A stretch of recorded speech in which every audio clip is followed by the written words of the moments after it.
Let's start the next chapter. So next chapter, I'm combining a couple of months. Second half was September 2000, October 2000, chapter 22. The third week of September went quickly. Erica started morning at the public university in San Jose. Next, she packed a lunch. During a lunch hour, she called a clinic, scheduled the blood work that Friday morning before class. The MRI was scheduled that afternoon after her last class. When she called the dentist and eye doctor, they scheduled her next appointment in October. So next, she spent the afternoon at the private university in Santa Clara. In terms of her first class, it was a requirement for all first-year students. They must take the class, pass it to graduate. The second class was an introduction to playwriting class. Erica made sure to show her professor the play she rewrote for a college admissions application. Her professor skimmed through it, advised her to stop by the office hours. At her office, the professor gave her suggestions on how to improve it. The professor advised her to add a prologue, Act 1, 2, 3, Scene 1, 2, 3, etc., and an epilogue. Erica thanked her for advice and started working on editing her original play for her term paper for that class. On Friday, after her last class MR appointment, she went to the next store to get a much-needed haircut. Next, she went to a fish market to get some yellowtail fish for Chiaki's kabayaki recipe. Granted, she could have used unagi eel, but however, as soon as she saw the price for 1 year, she switched it to a more cost-effective substitute. She hoped that Chiaki wouldn't mind the last-minute change. That Saturday, Erica got up early to prepare for Michael's move-in. Agnes was there. She quickly explained that she usually hires a local priest to purify the room before the next tenant moves in. However, Michael insists on using his own for the ohalai. Erica wasn't surprised that the priest from the Buddhist temple in San Jose, he was the Buddhist priest, so she made certain to bring her prayer beads with her and quietly observed the priest cleanse, purify, and bless Michael's new room. After the priest finished the ritual, he turned around to face Michael. They bowed to each other, and the priest excused himself.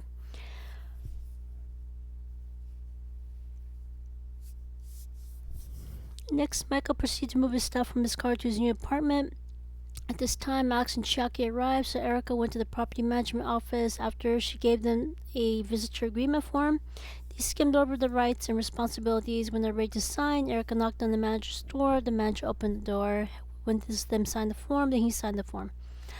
Then Erica helped them get the rest of the ingredients from their car to the 5th floor. After Alex went back down the stairs to move their car out of the parking lot and on the nearest street side curb, Erica stayed at the gate to let Alex back onto the property.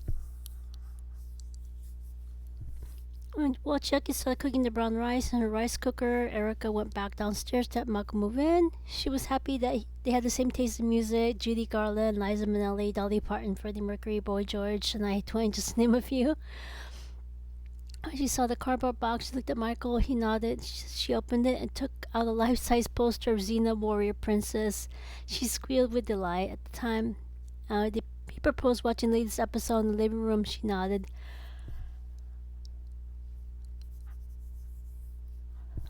When Erica's cell phone rang, Jackie told him to go upstairs for the next step in that day's meal. So Michael wrapped things up, locked the door, went upstairs while Jackie put X down on brown rice duty.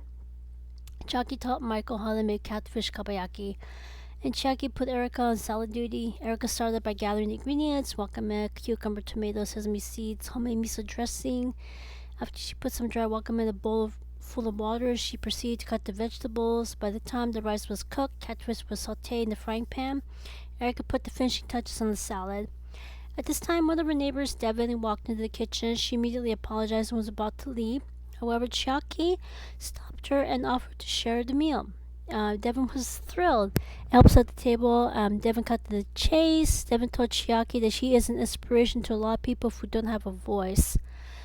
While everyone gasped and covered their mouth, Devin continued without missing a beat. She was born with a rare condition where the attending obstetrician cannot determine whether the newborn baby is a boy or a girl. As a result, the doctor left it up to her parents.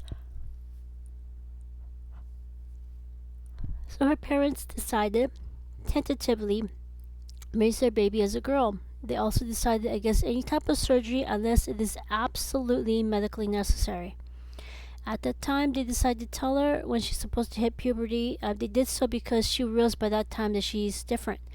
Then, when she's 18 years old, of legal age in the United States, her parents will let her decide what she wants to do next. As of right now, she has chosen to continue identifying as female until she can figure out what are her options. Without missing a beat, Chucky hugged Devin. Devin hugged her back. After the seitaikimasu, they ate lunch together. They spent the rest of the meal engaging in small talk and getting to know each other better. After lunch, they worked together to clean up. Jackie told Erica that she'll leave her stuff there so she doesn't have to keep lugging the equipment up and down the stairs. Erica replied that she'll put her name on all of it so her neighbors will know which items are hers. When they went downstairs, they gave each other a hug, made plans to see each other the following weekend. At this time, Michael resumed unpacking in his new apartment. When it was time to make dinner, Erica popped into his apartment. He apologized, saying he lost track of time. After he found a good stopping point, he locked his door, went upstairs to make dinner. Since they had leftover brown rice, Erica proceeded to teach Michael how to make chicken teriyaki. Devin got her apron on, offered to help. Erica taught her how to make the salad. After teriyaki was done, they worked together to set the table. After they said itadakimasu, they ate dinner together and continued to engage in small talk. Once they finished eating dinner, they helped each other wash the pots, pans, dinnerware, silverware. Devin and Erica continued by drying and putting the kitchenware back into the cabinet drawers while Michael excused himself to resume unpacking. That night, Michael went back up to the fifth floor living room, watched their favorite television show, Xena Warrior Princess. At this time, Devin brought her Hello Kitty throw pillow blanket with her. After she found the couch and made herself comfortable, she put it on her lap. Michael found his spot on the couch. He motioned for Erica to join him, so she sat next to him. At this time, Yennefer got back into the apartment, sat next to Devin. Devin picked up the remote control, turned on the television set. As always, the episode was a fun one to watch. After the episode ended, they bid each other good night. While Michael went down to his apartment, the Lees went to the restroom to get ready to retire. The next morning, Michael went back upstairs when Erica told him that she usually has some oatmeal, sunny side up egg, herbal tea, bowl of fruit. He helped her set the table. After breakfast, they went to the parking lot. When she took the cover off her car, he asked her about their car cover. She told him where she got the car cover. Then they drove to the Buddhist temple for services. After services, they ate at a restaurant in Japantown. On their way back to the car, they stopped by a gift shop. It was his idea because he wanted a fresh start in his new apartment. Both of them bought a new Dodoma doll. After each person made a wish, they filled one of the white eyes with a black circle in the middle. They will fill the second eye once their wish has been fulfilled. Erica immediately knew what she wanted. Her parents to make amends, repair the marriage, get remarried. That way she and Colin have no excuses why they can't get married. Michael immediately surmised Erica's wish. At this time, she realized that if she marries into a traditional family, then she would have to go to the city hall for the civil ceremony. That means having a marriage license in Japan will not be enough. She would have to be really certain that she's marrying the right person, because divorce would mean lawyers in this country's court system will have to get involved, and she definitely did not want that. However, the second marriage would be her choice, and she won't be going for a second civil ceremony. However, he did not disclose his wish. Erica knew it wasn't good luck in the studies at graduate school. He easily graduated from Cal Poly with an undergraduate degree in business administration with a concentration in marketing, so it remained a mystery to Erica. A week later, she got the results of her MRI and blood work. Not surprisingly, the adhesions from endometriosis were completely detached. She was surprised. Pedar was thorough during his physical therapy sessions. The lesions from endometriosis were unchanged. The results from her blood work showed that the level of asbestos, lead, and mold had significantly decreased. A detoxification from the environmental specialist was effective. However, adenomyosis and uterine fibroids weren't changed. At the end of the month, Erica went to the property management office for daily data entry and filing. She was surprised when she saw a pile of papers with the rent paid stamp on it. As she entered the information, she noticed everyone's birthday. She carefully knocked on the door. Property manager opened it, asked her what he can do. She said that she would like to improve the morale of the tenants and have notice each of their birthdays. She asked him if he considered letting her do something special each time someone has a birthday. He cut to the chase. Tomorrow he'll buy a box of 50 birthday cards so she can put it into their respective mailboxes. After he told her where the university mailbox keys located, she thanked him, excused himself. She quickly went through her desk, found a pad of paper, took out a pen, started writing down everyone's birth date. After she finished filing the paperwork, she put the pad back into her desk. Things ramped up in October. On Saturday, she had dental and eye doctor appointments. On the second Saturday, she picked up her prescription for new glasses. On Sundays, Erica and Michael met up with Alex, and Chucky for services, followed by their next cooking lesson at the apartment. After the slow start to the new academic year, the reality university studies hit her hard. So many quizzes, so many midterm exams, term papers, final exams to complete. On top of that, there were study groups to set up. At the apartment, Erica quickly set up the birthdays to be just a once-a-month side gig. Rather than stay on top of everyone's birthday, she assembled all of that month's birthday cards on the first day of the month. Each time a tenant remarked about getting her birthday card, she smiled. And she also found out Michael's birthday, October 17th. Michael immediately surmised that Erica was behind all these birthday cards, so he rang the birthday out of her, January 17th. Also, Erica couldn't help herself. She asked the property manager whether or not he considered decorating the office with the Halloween decorations. He gave her the go-ahead to only decorate the 5th floor. After her last class on Friday, she went to a local arts and crafts store, got some decorations. As she started decorating the 5th floor, her neighbors on both sides of the floor offered to help. Much to her relief, the floor decorations were done less than 1 hour. Michael went upstairs to help Erica make dinner. He smiled gently. There was one incident, though.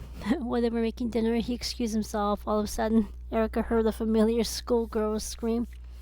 She immediately turned off the gas, wiped her hands with a hand towel, proceeded to the restroom. When she asked Michael what was the matter, he shakily pointed his finger at the ceiling. It was a spider. Without missing a beat, Erica took off one of her shoes and smacked it. Michael couldn't handle it. He ran to the living room, sat on one of the couches. Erica grabbed some bathroom tissue, crumpled it, carefully put it on the coffee table in front of him. She proceeded to teach him to focus on breathing, calm down. After 7 minutes, he was a bit calmer, so she carefully moved the crumpled bathroom tissue closer to him. She did this for several more minutes until he was completely calm. Then she took the crumpled paper into her hand, straightened it out. The tissue was empty. He thought that the sprite was in it. He said, "You tricked me," but it worked. And she nodded. Then they resumed making dinner together. The following weekend, Alex and Chucky took Erica and Michael to Sunday services. After lunch, they visited the local Winchester Mystery House. Again, each time Michael got scared, he let out a schoolgirl scream. At the same time, Chucky laughed so hard that she snorted. Alex and Erica had perplexed looks on their faces.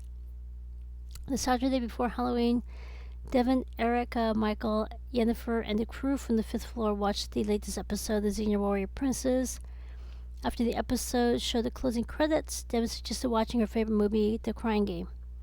Almost immediately, Michael was worried Erica might not be able to handle that one scene. Erica wasn't certain what he was talking about. However, she carefully said, "Trust me." This time, he was not convinced. So she told him to put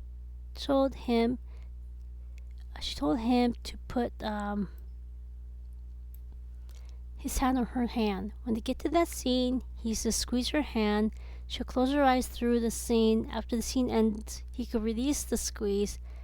Reluctantly, he nodded. So Devin popped the VHS test into the VHS DVD player that was directly under the flat screen television set. When they got to the scene, Michael squeezed Erica's hand. After the scene ended, he released her hand. When the movie ended, Devin popped the VHS tape out of the player. At this time, everyone excused himself except for Erica and Michael. He asked what she was thinking. She carefully told him that Dill is trans. He nodded. Next, she carefully said that Fergus is bi and homophobic. He nodded. Then she carefully said that Michael is bi. Immediately, he tried to leave the apartment. However, she caught him in time. She carefully told him that she's not going anywhere. When he realized that she's telling the truth, this is not, he told her everything. When he attended Cal Poly, he dated both gay men and straight women. When they realized that he's bi, they stopped calling him, so he gave up on dating. Erica carefully replied that she's neither a gay man nor a straight woman who would leave him.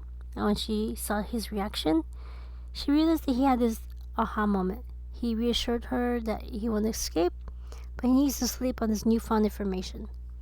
At this time, she realized that she was gripping sand so hard that his hand was losing its circulation. At this time, she carefully told him, off the record, both of Chiaki's older siblings are by. She apologized, released her grip, wished him a good night. He nodded, excused himself.